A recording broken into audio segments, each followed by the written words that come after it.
Hello, everyone. I'm Dave Johnson, and welcome to Off the Court. You know the deal. This is our weekly question and answer series exclusive, and we appreciate you supporting us to our season ticket members right here in the DC 12 clubhouse. A lot has happened since we last got together in the DC 12 clubhouse. Russell Westbrook is now a part of the team and so much more, and we're going to be talking about that with our guest this week on Off the Court. Oh, no, you see their faces now, and you quickly recognize their voices. Welcome from NBC Sports Washington, my partners in crime, in broadcasting crime, Drew Gooden and Justin Kutcher. And it is so great, first of all, just to see both of you are counting down to another preseason game. I know it's different circumstances, but we've got basketball back. Russell Westbrook is now a part of the Wizards. I'll start with you, Justin, and go to you, Drew. Just your overall thoughts on what's been going on. Denny Avdia coming with via the draft. A lot has been going on with this team.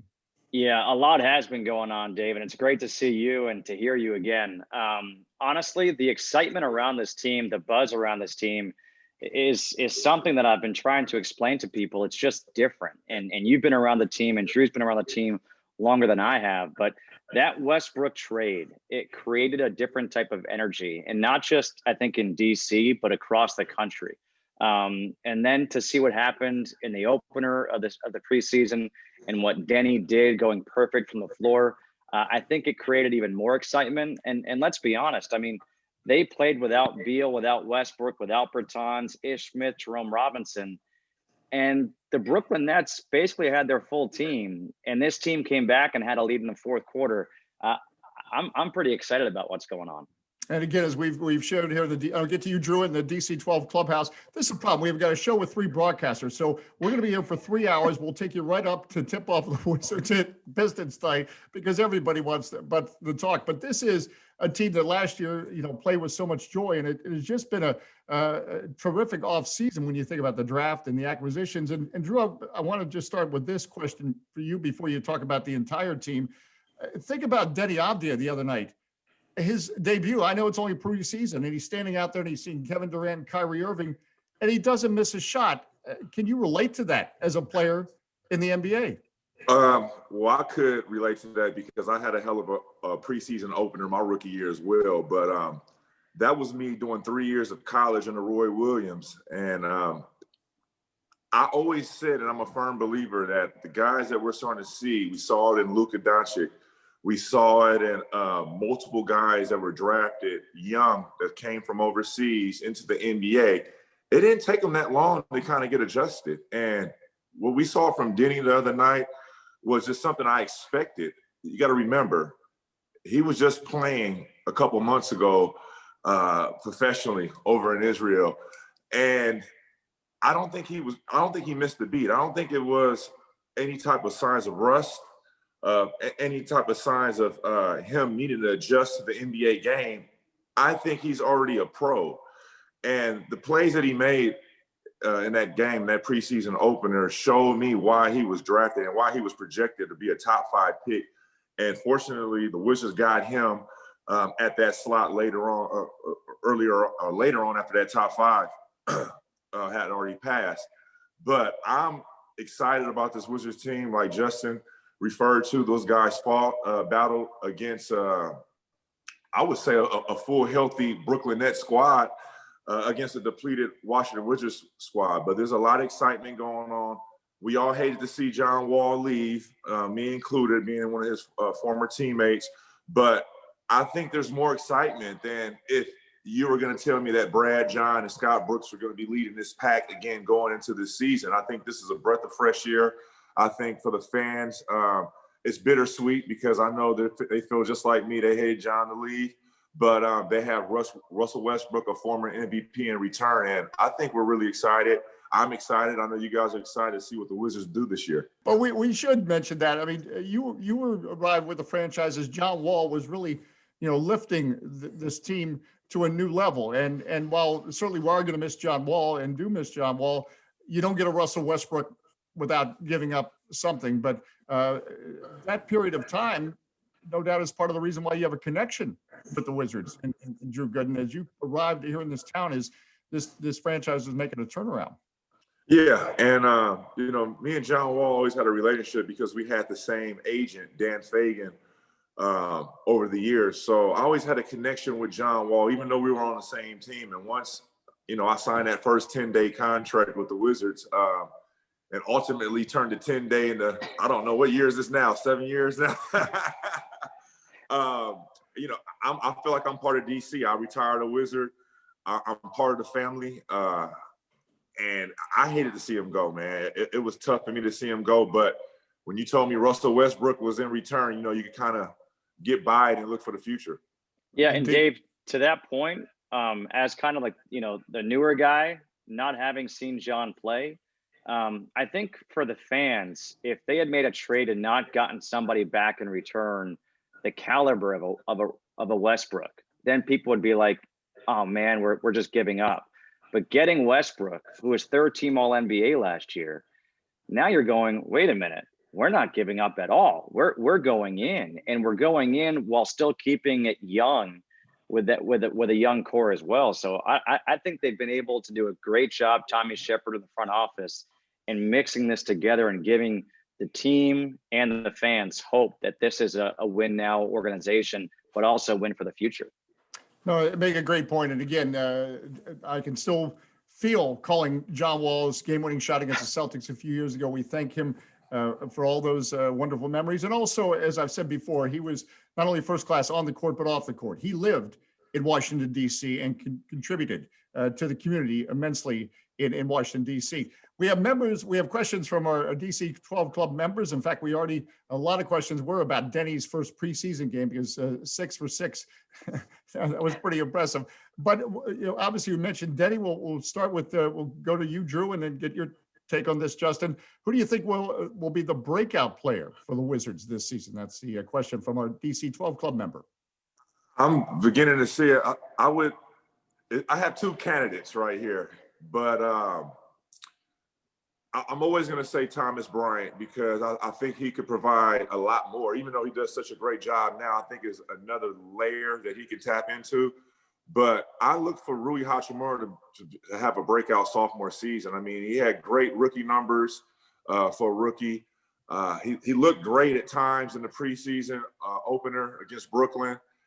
Rui Hachimura is going to be a key because I look for him to kind of step up on the defensive end because you want him to be able to close out games late in ball games when needed to. Because when Davis comes in, there's going to be a kind of a jam there in the rotation of who's going to start finishing games.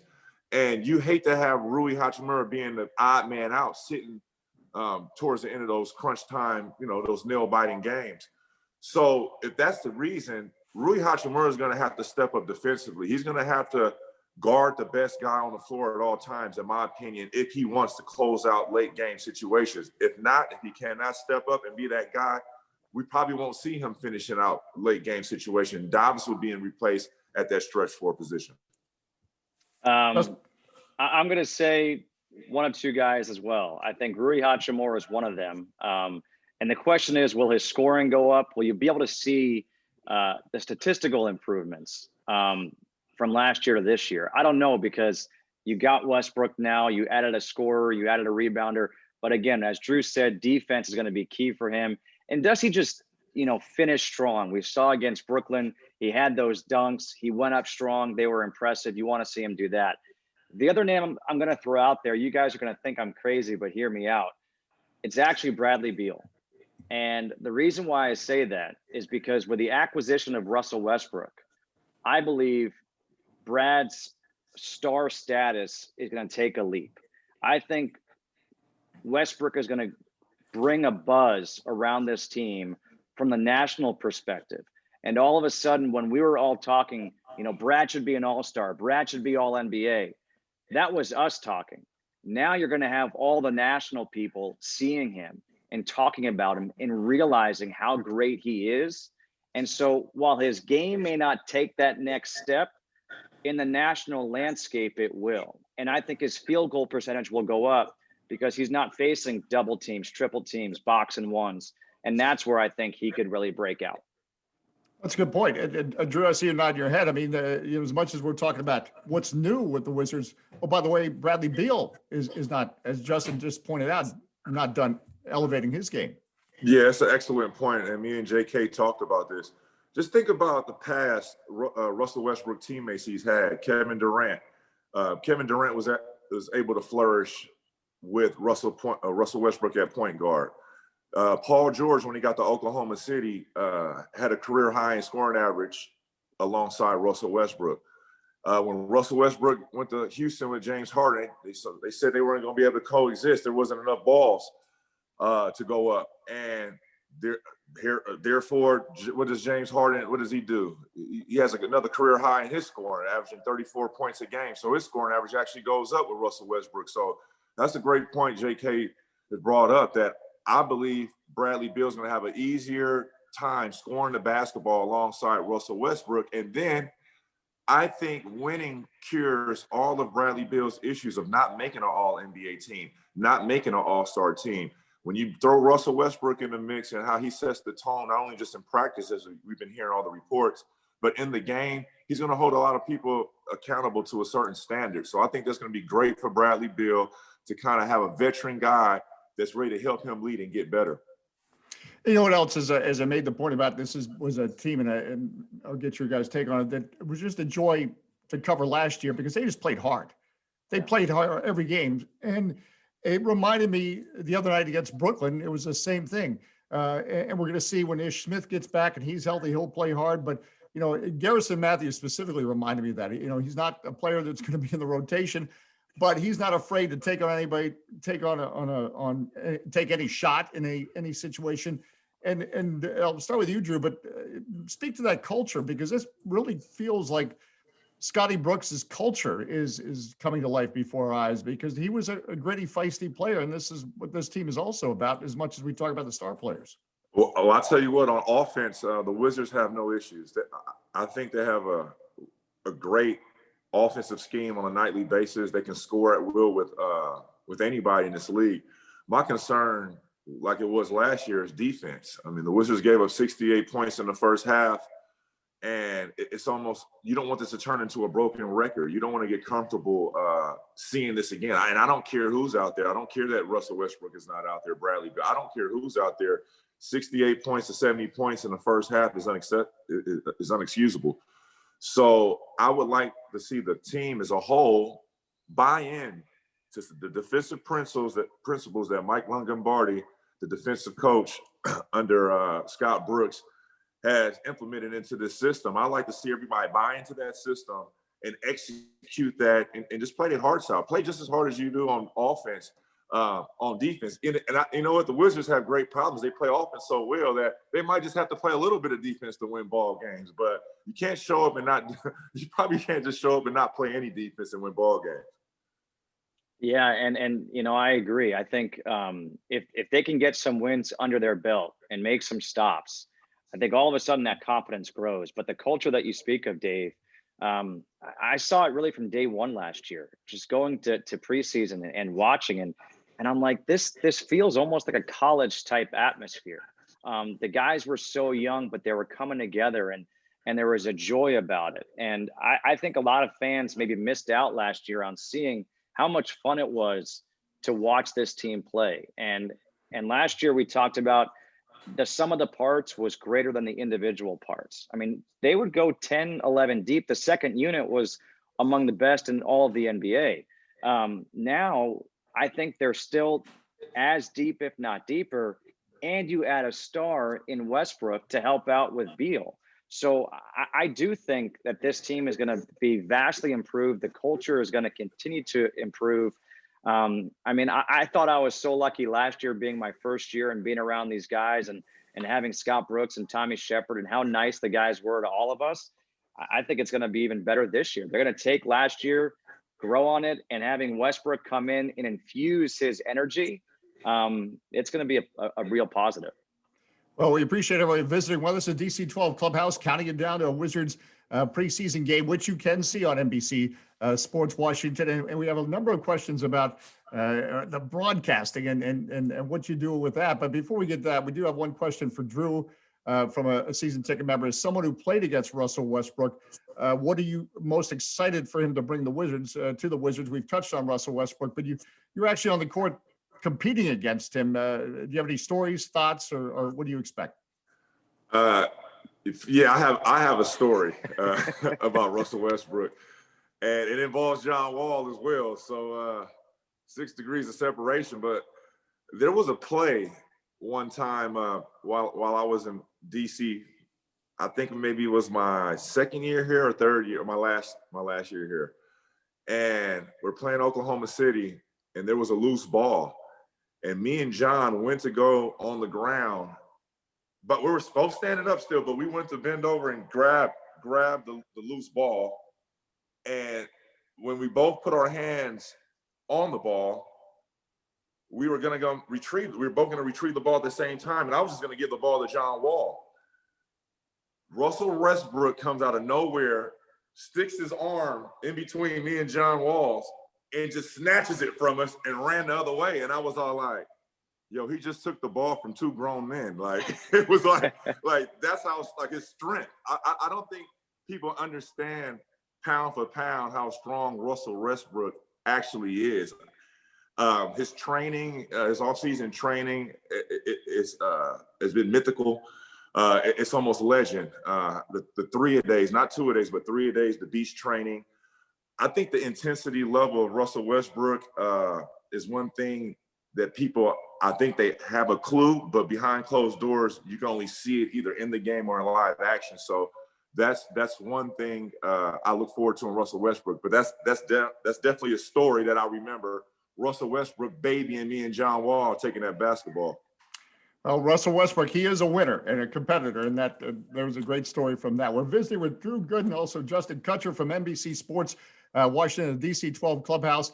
More questions from our DC 12 Club members, and we'll start with you, Justin. Go to you, Drew. These are questions about how do you prepare for games, and also, Justin, we were talking about this. Learn the pronunciation of players' names. As you and I've got text from Darren Jenkins that tells me how to say Andrzej Paszczniks. I mean, preparation. What's your trick, and what about pronunciation?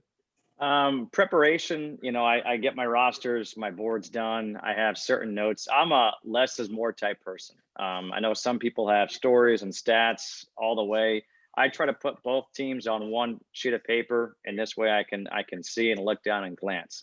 But as far as names, I spell all the names out phonetically. Against Brooklyn the other night, Timothé Luwawu-Cabarrot. Drew starts cracking up because when I saw him take the shot, I quickly glanced down at my roster and took that extra split second to make sure I got the name right.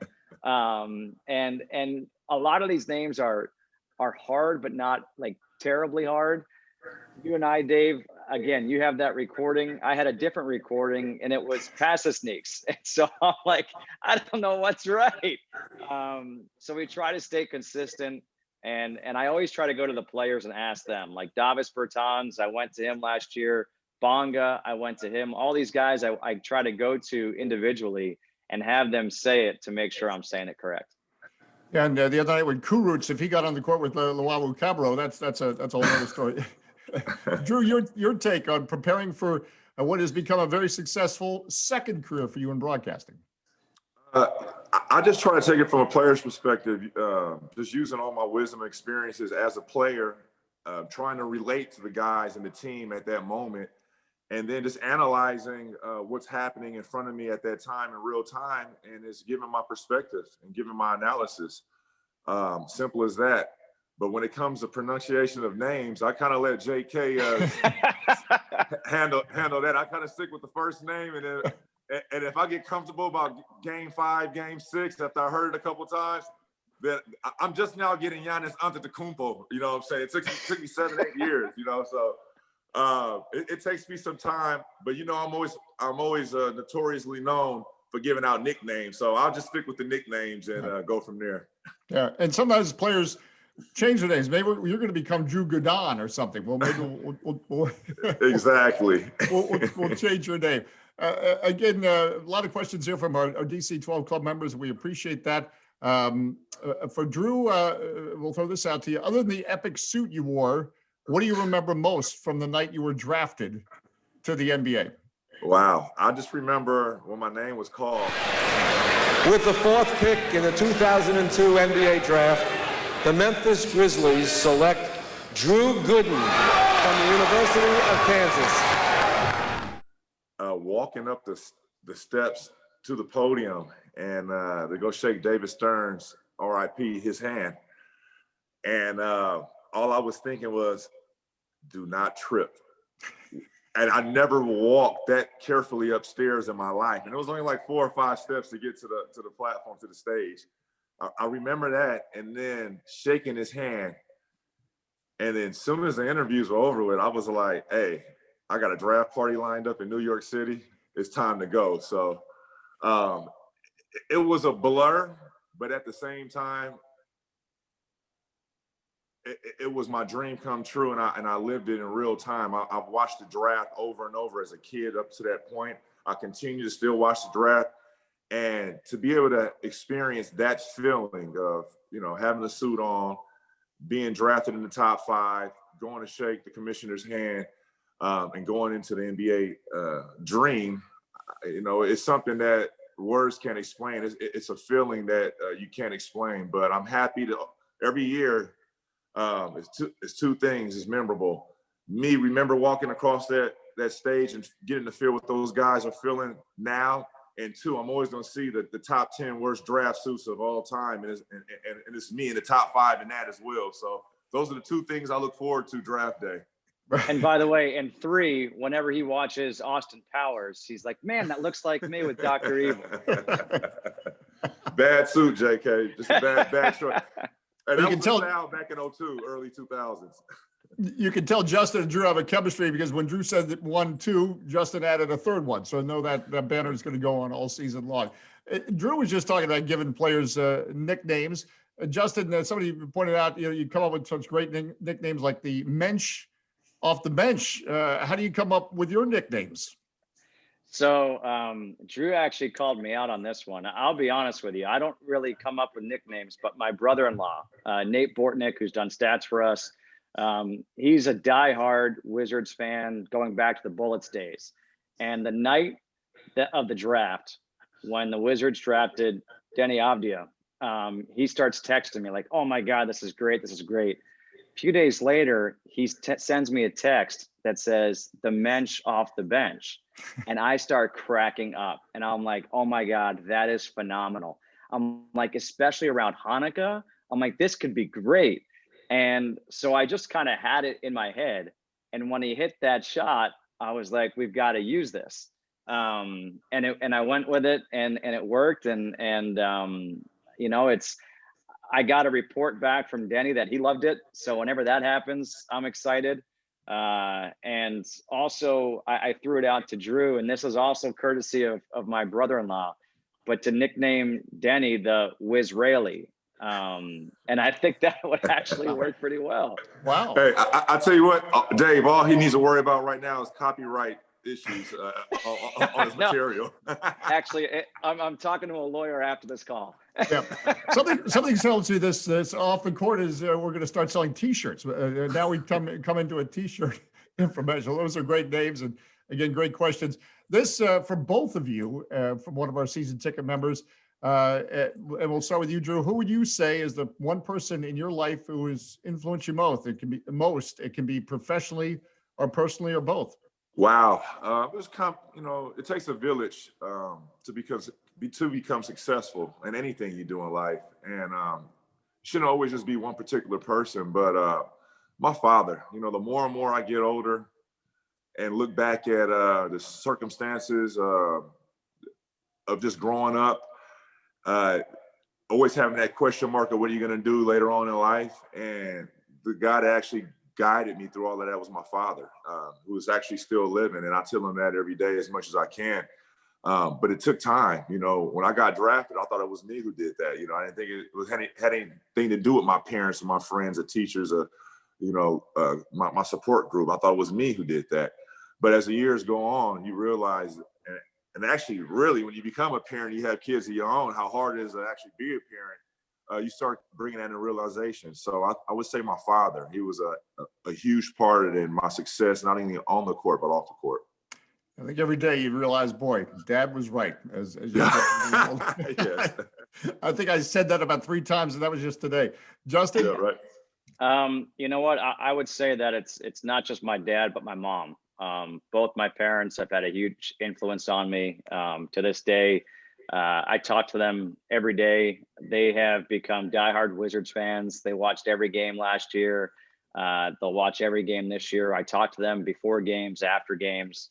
But just my whole life, I mean, the way that I was brought up and my value system, it's because of them. Professionally, I would say the biggest influence, I was very lucky. Joe Buck. I did stats for Joe for 6 years during the postseason, the World Series. Joe is my mentor. I would just kind of watch him, listen to him, learn from him, and not just how he was on the air, but how he treated everybody off the air. I've said there are not enough good things for me to say about him as a person, let alone as a broadcaster. And just being able to be that close and learn from him, it's been one of the greatest gifts of my life. Well, you two guys are great guys, and we appreciate the time of the DC 12 Clubhouse, but we're not going to let you off yet because it's a good thing you talk because I can't talk for a living anymore, apparently. Season ticket members, you know it, but you have the opportunity to win great prizes each Thursday at our DC 12 Club Trivia Challenge. Now, we have our guests, and this week it's guests, to answer a special question that reveals a fun fact about themselves. Their answer then featured in our Trivia Challenge. So pay attention. Here it comes. You ready? Justin, Drew, you ready? Yep. This week's DC 12 Club Trivia Challenge. If you were a tree, no, I'm not. I'm kidding about that. This week's Club Trivia Challenge. If you could only eat one food for the rest of your life, what would it be? Mr. Drew Gooden, one food. Only one? Only one. For the rest of my life. Yeah. Can it be a combination? Because I love salad. Can I have dressing on top of my salad? No, I'm joking. Yeah. Right. It's gonna be. If I have to say, it's gonna have to be. It's not gonna be healthy. I might not live that long if I'm eating it every day, but I would just say a New York or a Kansas City bone-in strip. Oh yeah. That's good for what ails you. All right, remember that. A steak from Drew Gooden is his answer. Justin, one food. Okay, so it's one of my favorites. Drew and I went to it on the road last year. I think it was in Detroit, but hibachi. So if I can do like the steak, chicken, lobster, hibachi, that would be my meal every Smart, day. you're smart. He was able to find out how to allocate his meal. You said one meal, Dave. You see that? And he was able to allocate it. He took his talents to Benny Hanna's. Now he has like 8 meals. Well, I was surprised. Nobody said kale. So there's our answers. From, Almost said spinach. Almost said spinach salad. Listen, Justin, Drew, we so much appreciate your time today on Off the Court at the DC 12 Clubhouse. And this is the most important part of our show. Make sure you tune in to NBC Sports Washington tonight. The Wizards host the Pistons pregame live with our good friend Chris Miller and Jason Smith at 6, and it's the Wizards and Pistons. And remember, Justin Kutcher and Drew Gooden broadcast Wizards games all season long. It's on NBC Sports Washington and the My Teams app. Did I get that right, fellas? Yeah, well done. All right, there we go. We're going to be with you along with the journey, and we appreciate all of you in the DC 12 Clubhouse with us on the journey. Enjoy tonight's game against the Detroit Pistons.